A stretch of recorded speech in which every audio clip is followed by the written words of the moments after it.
If you are Aquarius or Capricorn rising, born between these dates, and the past 2.5 years have felt like a complete and utter dissolution of who you are, restructuring of your entire identity that is now feeling like it has finally completed, then this video is for you. And I would like nothing more than to hear from you about how this went. I am completely fascinated by this transformation, and I would love to hear in the comments what transformation you just underwent and how it went, if everything I'm about to explain to you resonates. Welcome to Promethea Astrology. My name is Alina, and in this video, I'm going to explain to you what it means that you just finished your Saturn return, what it means that Neptune was co-present with Saturn that entire time, and why this matters significantly more for you, Aquarius and Capricorn rising, than other signs. If you are Aquarius, Capricorn rising, not born between these dates, you can definitely still get a lot out of this with regards to what your Saturn return probably means for you and why it matters more for you than other people. But specifically, this whole thing about Saturn in Pisces having just left on February 13th. At the time of this recording, it's now February 17th, 2026, so just a couple days ago, and on the date of the eclipse in Aquarius, so we'll see what that does for this video. So you can glean a lot about what the Saturn return means in general, what Saturn in Pisces, what Neptune in Pisces, what Saturn and Neptune together in Pisces mean from this, but really specifically, if you are Aquarius and Capricorn rising born between these dates, it will be exactly particularly what has been going on for you specifically. So to start at the beginning, we have to just define what is the Saturn return. What does that mean? So in astrology, the Saturn return, literally astronomically, is when Saturn comes to the same point in the sky, roughly, that he was at when you were born. So if you were born between the dates that I listed, that means that you were born with Saturn in Pisces. So the Saturn return is considered to be the entire time period where Saturn is going through Pisces, which was from March 2023 until just now, February 2026. So those 2.5 years, I got all the specific dates below, has been your Saturn return. The symbolic meaning of this in astrology is basically a coming of age. So you have now, whenever someone reaches their Saturn return, experienced a full wheel turn of every single planet, traditional planet in your birth chart. So the cycle length of most planets through the zodiac is much shorter. A moon will go through the zodiac in 28 days. The sun will go through the zodiac in a year. It takes Jupiter about 12 years to get through every sign, but Saturn takes about between 28 to 31 years to make it through all 12 zodiac signs. So it's not until you get to be about age 30 that you've experienced a full cycle of every single traditional planet. And there are other planets that have longer cycles. The Uranus cycle is 84 years, Pluto is 250 years, but Saturn is the furthest planet that you can see with the naked eye. So it is a planet that astrologers have been aware of and thinking about and describing the nature of for thousands of years. And it's considered more personal for this reason, more integrated into your identity and who you are, whereas those outer planets are more considered like collective types of planetary energy, where the movement of Pluto through the signs will more relate to cultural shifts, big societal, humanitarian level shifts. And this can definitely be related to who you are personally, especially if you have one of these planets on your ascendant or something like that. But generally, the personal planets end with Saturn. So when we complete our first full Saturn cycle, this is your astrological coming of age. Okay, so what does it normally feel like and look like? The Saturn return is kind of like a dark night of the soul. It is a normally very challenging time. So we have to also understand the nature of Saturn to really get into this. Saturn is Lord of Time, first of all, which is significant for the Saturn return and everything I just told you, because he is the most furthest distant planet that you can see with the naked eye. So therefore, his cycles are just kind of the ends of time, the bounds of time for these traditional astrologers. Of course, now we have the outer planets, but I'm an ancient Hellenistic astrologer, so this is the way that I think about things. So Saturn is not only Lord of Time, but he also governs things like structure, boundaries, discipline, limitation, restraint, punishment, isolation, responsibility. Lots of very challenging but important topics. I think of Saturn as the archetype of the stern, punishing father who wants what's best for you, but will demonstrate that in a way that feels very painful.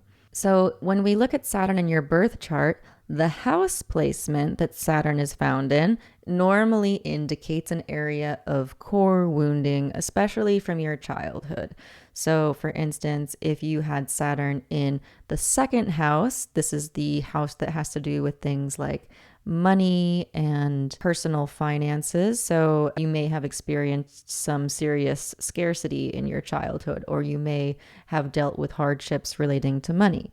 If you have Saturn in the fourth house, then you might have experienced some serious core wounding with regards to the parents and potentially things like death or even the grandparents. So if you want a full breakdown of what all of the houses mean, I'll link a little free download that just goes through each houses and what the core significations are if you're not already familiar and want to look into what the house placement of your Saturn in particular means. So we look to Saturn to see what is the core wounding that you experienced probably as a child and then possibly throughout your life, especially if you were born at night. So during the Saturn return, a lot of times whatever that core wounding is will come online again in a serious and amplified way. When we look at the Saturn return as a transit, Saturn going over your natal Saturn, a transit is just looking at your birth chart and then layering on top of that the chart of the moment for right now, where all the planets are currently in the sky. And so the Saturn return is when Saturn is moving through the same sign that Saturn was at when you were born. And this serves to sort of amplify, magnify whatever that Saturn meeting is, and just brings all of this Saturnian energy of limitation, difficulty, restraint, hardship, all of that just becomes magnified. And like I said, though, Saturn does want the best for you, even though it doesn't feel the best. So normally by the end of the Saturn return, which we have all arrived at, very well done, we made it through. So normally by the time you make it through the end of the Saturn return, whatever that area of life has been generally gets completely restructured and normally will leave you probably in a better condition than you were at the beginning. For instance, with that example of Saturn in the second house, maybe if you were experiencing some limitations, constraint, difficulties, if your finances were messy, unorganized, not really thought out, not planned through for the future, by the time the end of the Saturn return hits, you normally have clarity and structure and systems in place for longevity to make that area of your life now function like an adult responsibly. That's sort of what Saturn does for you.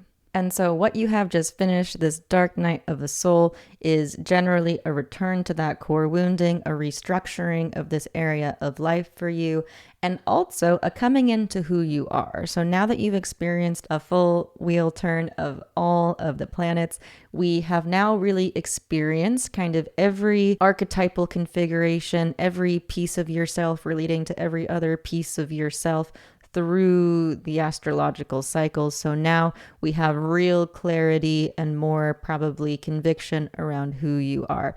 And generally the way the Saturn return works and how it does this for you is by tearing your life apart and then piecing you back together and forcing you to reflect on and decide, who am I really? What am I truly responsible for? What really matters for me? What do I need to let go of? What is not sustainable? And how do I build myself, who I am, in a way that will sustain me into the future? That's generally the way the Saturn return functions, to bring you into the fullness of who you are, unfortunately often through hardship and difficulties. And so the reason this matters more for Aquarius and Capricorn rising people is because Saturn is your chart ruler, which means Saturn is the ruler of your ascendant.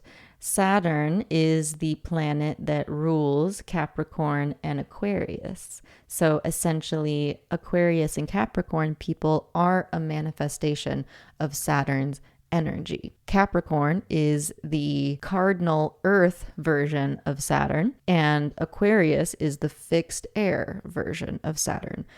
Capricorn is feminine Saturn, Aquarius is masculine Saturn.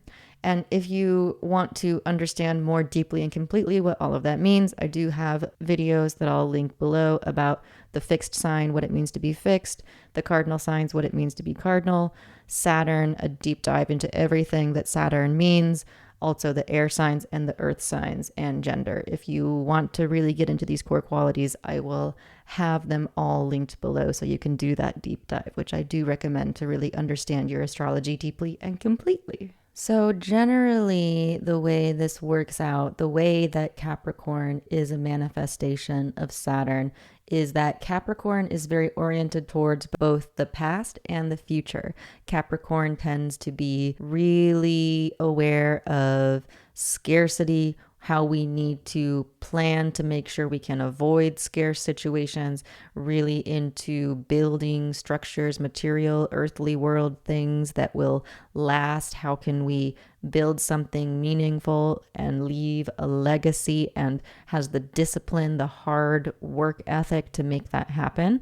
That's kind of the type of Saturnian energy that Capricorn is going to bring to a situation, and also has a very easy time sort of saying no to people and setting boundaries, limitations, being pretty straightforward and focused on building what really matters. Aquarius is going to have more of a future orientation as well, but as an air sign, Aquarius is more interested in ideas and what kind of social structures would best benefit humanity, and can be super brainy and intelligent in lots of different ways, but usually has a particular inclination towards social structures, and sometimes be into politics or just social systems, governmental systems, and is quite humanitarian as the water bearer, like what would be best for everyone, and really loves just thinking about all of the different ideas that might work for us. Aquarius also can tend to be a little bit isolated. They tend to be a little bit different from people around them because of this isolation that they often experience as a child, but also sometimes will just choose to be more isolated because they prefer solitude, or they might just really enjoy people who are very different from them. They often are sort of the black sheep and therefore have eccentric or zany ways of appearing to people, and are very much into technology, science, and kind of like sci-fi futurism, imagining future possibilities in the distant future, and even in a more idealized way. Capricorn is more like nuts and bolts reality, what's happening right here and right now. How do we build with what exists and deal with what we have and don't have and plan for the future? Aquarius is more up in the clouds, a little bit more spacey and dreamy, but still quite serious about their ideas. So all of that to say that when you experience your Saturn return as a Capricorn or Aquarius rising person, Saturn in your birth chart is a representation of who you are. Whatever the chart ruler is, that planet in your birth chart is the embodiment of you. So if you were Libra rising, that would be Venus. If you were Scorpio rising, that would be Mars. Depends on the sign. But for Capricorn and Aquarius, Saturn is your guy. And the sign placement and house placement of Saturn for you will give us clues about what your true heartfelt identity is, what you're moving towards in this lifetime, the major direction and purpose of your life. That can be the house placement. And if there's any other planets nearby Saturn, then we can look at that too. And so it's extremely important to understand your Saturn placement. And for you guys born between these dates that I listed, that's going to be Saturn in Pisces. And this is such a fascinating combination. So what you are moving into, who you are growing into, is this Saturn in Pisces energy. Now, who is Pisces? Pisces is the archetype of the mystic. They say Jesus was a Pisces. So The Piscean energy is one of divine union, gnosis, just being in this really dreamy, watery, emotional, intuitive place.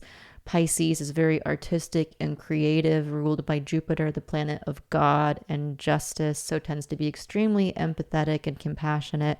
And this can sometimes be emotionally overwhelming. There's sort of no boundaries between self and other for Pisces, between who I am and the collective. They're really tuned into and feeling what is happening, the emotional landscape of the world. And unfortunately, there is a lot of suffering in the world. So sometimes this can be quite heavy and a little bit saddening for Pisces. They can tend towards depression sometimes. But in general now, you are not Pisces. You are Aquarius or Capricorn. But the chart ruler for you is located in Pisces. So who you are is not Pisces, but it is Saturn in Pisces. So what does Saturn in Pisces function to do? To bring structure and discipline to the mystical, to take the dreamy artistic reality and ground it in either a concrete business for Capricorns maybe, or ideology for Aquarius potentially. Or it could look many other ways as well, but somehow bringing structure and discipline and seriousness to these artistic, mystical, creative endeavors, whatever those are, whatever you're connected to. And sometimes it won't be a particular religion or ideology. It might be something, especially because this is your chart ruler, that you need to come into and discover and find your own way through. But whatever that is, whatever your relation is to the cosmos, to powers greater than us, to the mystery of the universe and life itself, whatever that is, much of your identity, purpose, direction is life is to embody this energy of bringing discipline, structure, groundedness, bringing all of that numinous stuff into the concrete reality and somehow making it practical and real, especially for Capricorn, or maybe delineated and organized for Aquarius, could be different. But the way that you are relating to all of that and bringing that Saturnian energy into the Piscean mysticism, that is going to be the truth of who you are in some way. And so your Saturn return is probably going to be illuminating this. But that's not all, because you had Neptune transiting your Saturn this whole time too. The entire time you've been having your Saturn return, you've also had Neptune co-present with Saturn. So especially if this is your first Saturn return, if you were born in the 90s, then the way that you've been coming into yourself is inextricably linked to this Neptunian impulse to dissolve and achieve divine union. And I have to describe what Neptune means for you to understand this. So Neptune is one of our outer planets. Neptune's function is one of often confusion, delusion, but also just boundaryless. And like I was saying, that divine union. So Neptune takes boundaries and dissolves them. It takes clarity and obscures it. Neptune is extremely dreamy, also very mystical, very much just kind of boundaries between self and other dissolved into this cosmic soup of one and love and creativity and the imagination. So some people consider it to be a higher octave of Venus, which is the planet of art and beauty and harmony and all of that. But it's also got this almost quite mystical component to it. But in transits, when we're looking at Neptune moving through your chart in real time, it often serves a quite confusing and sometimes this rose-colored glasses, idealizing, dreamy perspective on whatever that energy is. So it can sometimes have this more malefic or challenging nature where it distorts reality a lot of times, which can sometimes be in these beautiful ways. But if it's not actually the truth of the matter, then that can be destructive. So Saturn and Neptune have opposite natures. Saturn is about reality and structuring and setting boundaries, separating things. And Neptune does the exact opposite of dissolving boundaries. It's like this fog that serves to disconnect from reality and connect more to the transcendent or the intuitive, emotional, mystical types of realms.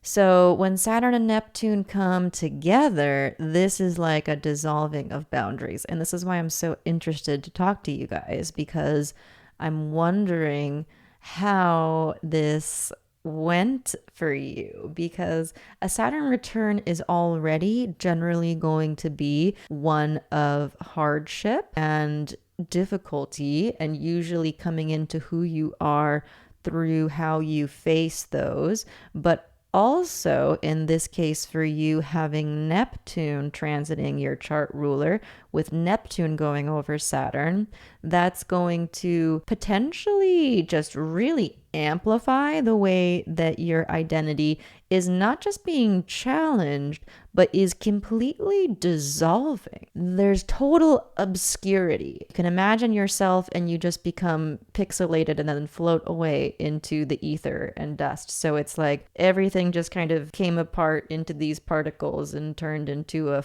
cloud of fog. Now we have both Neptune and Saturn no longer in Pisces, so Pisces is finally clear from this energy. And so now we have the like coming into sharp relief of like, this is what's happening. Here we are. This is my life. And so I'm just so curious about how this is feeling for you. And especially because as Capricorn and Aquarius rising people, Saturn in Pisces, this is not a super intuitive place for Saturn. Pisces, some people consider Neptune to even be the ruler of Pisces. Neptune and Pisces have a very similar energy of creativity and dreaminess and emotional, intuitive, disconnected from reality sometimes.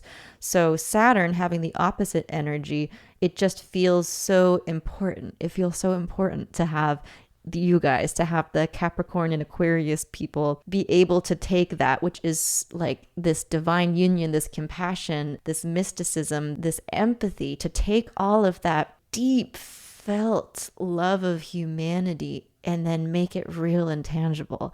And so especially with the Neptunian influence, it almost feels like on one side, it could be kind of like an amplification of this super mystical power, like your mystical inclinations or whatever kind of connection to the numinous that you have being seriously ramped up and leveled up, and maybe getting clarity is not the right word, but more like connection to that potentially during this time frame, especially. But also it might have served to confuse what that is for you even more. Maybe there's a chance that you might just be even more confused about how you relate to the divine and what your relationship to God and the transcendent is, and what does it all truly mean. Or that might have been especially questioned during this time. Maybe now that those planets are gone, maybe now we have some more clarity about that, and how you relate to the transcendent though, and how you bring structure and groundedness to it. That is the identity that your lifetime is about growing into. That's who you are in astrology. That's the way that we could interpret it. And so whatever you discovered, however you came apart and however you came back together, especially during this time frame, is extremely significant. What I really want to know, my questions for you to reflect on, especially with regards to this time frame since March 2023, what are you responsible for over this time period? What did you discover that you are responsible for, and what you are not responsible for? Who did you become, and what version of you dissolved to become who you are now? What now is your relationship to the divine, the transcendent, spirituality, whatever you want to call it, that which is greater than you, and how did it change? I'm also deeply curious to know what your relationship to compassion and empathy is like now, and how it changed from before the Saturn return. Because Pisces and Neptune having Saturn in Pisces as your chart ruler is this inclination towards a superhuman compassion, empathy. Again, the Jesus nature you can think of. But when we have the Saturn returned, and when you are yourself Saturn as Capricorn and Aquarius rising, I'm wondering if you might have experienced like, oh, I'm not actually that. Maybe that compassion that I have and that empathy, maybe that wasn't grounded in what was truly real for me. Maybe that wasn't coming from a real place. Who am I? And what is my version of compassion? Because as Capricorn rising, you're not Pisces, unless you also have maybe a Pisces sun or moon or something. So the way that you approach this is going to be different, and it's going to probably have more structure and boundaries and limitation. It's probably not going to be as all encompassing. So I'm wondering if over the course of your Saturn return, you might have discovered that the way that you relate to empathy and compassion, or what you thought was within your scope, within your ability, is maybe not. Maybe there's limits to what you can be compassionate for and have this empathy for. Maybe there are boundaries to it, or maybe it wasn't as real as you thought it was, and maybe you discovered what is real and where that deep well actually comes from. And this is related to, I imagine, what you're responsible for. Because I'm imagining for Aquarius and Capricorn rising, your sense of responsibility is probably going to be very much tied into these impulses towards empathy and compassion. So I'm imagining that you might have felt, oh, I have all of this heartfelt compassion and empathy, and now I need to be responsible for that. I need to be responsible for people. What am I doing in the world to take care of people? How can I make this happen so that the world is more just and fair and harmonious and compassionate? But maybe now, after your Saturn return, maybe now you've realized, oh, I can't actually be responsible for all that. But here is who I am, and here is what I can do, and here is what my true drive is, and where that well actually comes from, and how I can actualize this in a way that is real for me and a little bit more grounded. And maybe now you're actually on the ground actualizing it, instead of just thinking about and wondering about, maybe even complaining about how the world is and what it should be. Now maybe you're actually on the move, making things happen. And I would just love to know how that went for you. So if you feel like sharing, please do in the comments. And if not, you might just reflect on these questions on your own. And if this is resonating and you want to talk more about it with me specifically to get some feedback and see how this relates to the rest of your birth chart, there is nothing that I would rather do than talk to you about your astrology. So you will find links to book a consultation with me below if that's something you're interested in. You could also subscribe to support my work here if you like, or share this video with someone else who you think might benefit from it. Thank you so much for being here. Be well.